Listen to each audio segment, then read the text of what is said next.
parce on peut faire ça en face à face, sur le public, lieu de travail ou à domicile. Et aussi, il y a d'autres méthodes, le CATI, le CAOI, donc par téléphone ou par Internet, ou peut-être même d'autres méthodes. Donc, pour réaliser ça, vous avez besoin d'enquêteurs, superviseurs, agents de saisie, agents de codification, agents de contrôle, chargés d'études, etc. Et il y a toute une organisation et toute une logistique à mettre en considération pour la réalisation de cette méthode. Par contre, la méthode qualitative, on a besoin de beaucoup moins de logistique, mais on utilise, ça veut dire, il y a beaucoup plus la technicité qui vient ici en force. Donc on fait appel beaucoup plus à des spécialistes de différentes matières. Hein. Donc on peut parler de psychologues, sémiologues, ethnologues, etc. Donc j'espère déjà chez nous en Algérie, nous avons un manque concernant ces spécialités, surtout sémiologie et ethnologie. Donc pour pouvoir, bien sûr, pouvoir décortiquer toutes les données qu'on pourrait avoir. Ensuite, enfin, nous avons le budget, logiquement, puisque les moyens sont beaucoup plus importants, côté quantitatif, donc même les budgets sont beaucoup plus impressionnants et beaucoup plus importants. Donc juste là, bon, juste pour essayer de distinguer, nous avons par exemple quelques images ou quelques photos concernant des enquêteurs. Là, c'est une méthode en face à face qu'on a réalisée sur plusieurs wilayas. Donc c'est du quanti. Ensuite, concernant le Kali, c'est beaucoup plus, il y a plusieurs méthodes. Hein. Il y a les réunions de groupe, focus group, il y a des interviews individuelles, il peut y avoir aussi des mini-groupes et des triades. Donc, le domaine d'intervention des études qualitatives. Donc, bien sûr, connaître les motivations et freins, en général. Comme je vous ai dit, tout dépend du domaine d'activité. On peut parler même dans le cas des sondages ou des opinions publiques, ou si on peut parler pour des produits de grande consommation. Bien sûr, analyser aussi les processus de décision. Peut-être même des groupes de créativité concernant les slogans, les logos, les designs et les marques, etc. Perception et image. Et aussi, enfin, donc, une méthode qualitative préalable à la méthode quantitative. Je m'explique. Donc, il est pertinent, surtout ce qu'on a retrouvé chez nous, dans notre terrain, de faire un quali avant de lancer un quanti, pour pouvoir déjà connaître le domaine d'activité où on va travailler. Les gens, comment ils vont comprendre, comment ils vont percevoir les questions, quelle serait leur réaction, quel serait leur degré d'appartenance, etc. C'est pour ça qu'on essaye de parler, on est beaucoup plus sur une méthode quali-quanti. On va parler de la particularité du terrain algérien. On peut dire que chaque région ou chaque pays pourrait avoir une certaine particularité. Connaissant le terrain algérien, d'après donc l'expérience de Mediasens dans le domaine des études quantitatives et qualitatives, on a énuméré quelques particularités. Déjà, un taux élevé de refus. Nous avons plus de 50% des personnes pour lesquelles on essaye d'interroger, donc qu'on aborde sur le terrain ou chez les gens, chez eux à la maison, etc., refusent de participer à une enquête. C'est quand même un chiffre assez important, mais je peux dire que l'acceptation ça commence à aller de l'avant, parce qu'on en avait beaucoup plus il y a 3 ou 4 ans de ça. Nous avons aussi un nombre important des sans-avis, ça c'est beaucoup plus dans les questions ouvertes qu'on a rencontré ça, qu'on rencontre à chaque fois. Donc, en plus, les problèmes d'expression liés à la langue.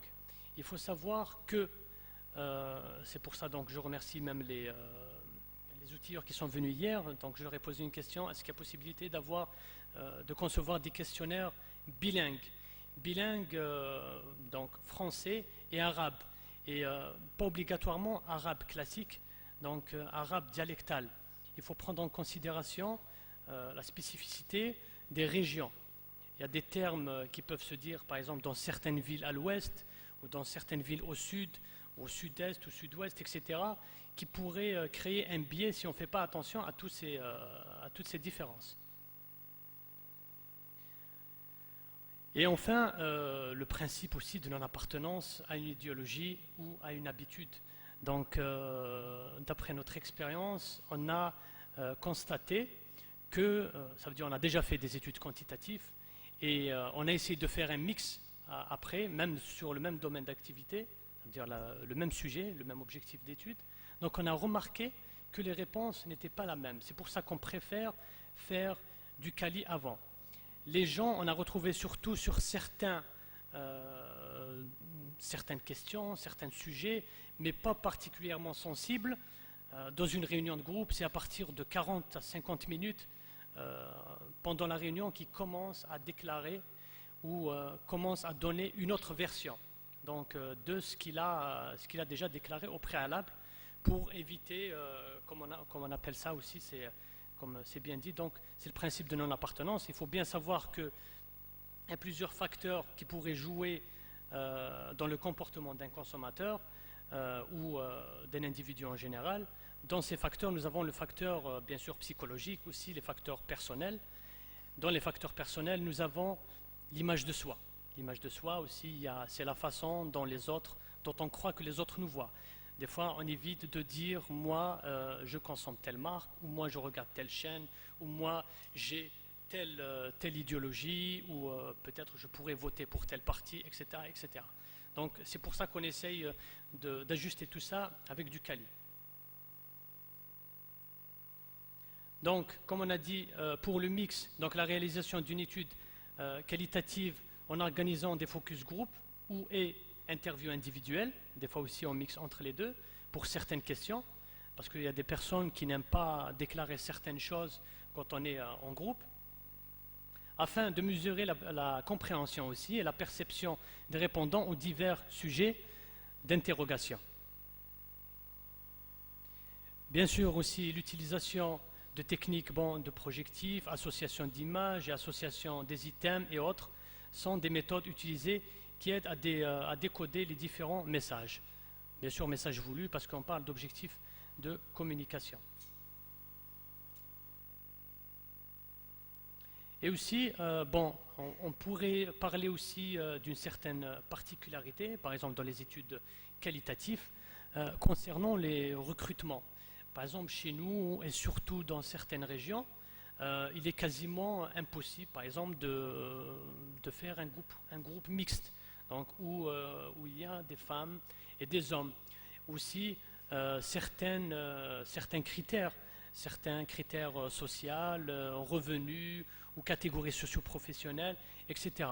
Donc, ces détails, on a remarqué que peuvent être fatals à la réussite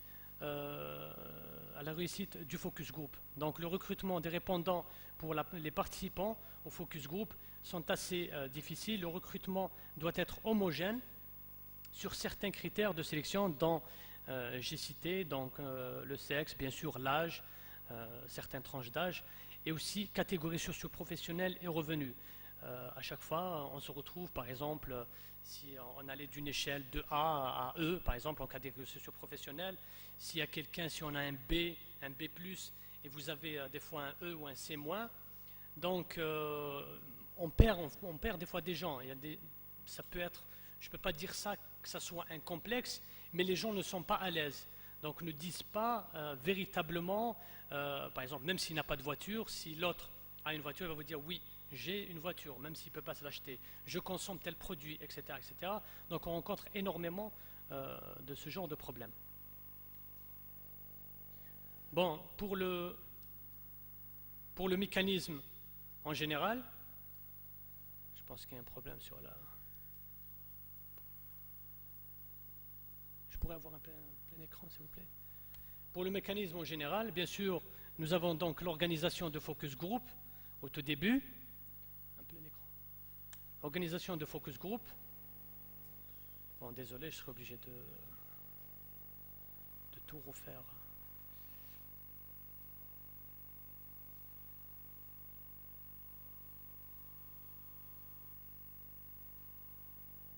Voilà. Donc bien sûr, nous avons l'organisation de focus group avec des interviews individuelles. En général, c'est des focus qui durent entre 2 heures, 2 heures et demie jusqu'à 3 heures et demie de temps, précédés par des interviews individuelles.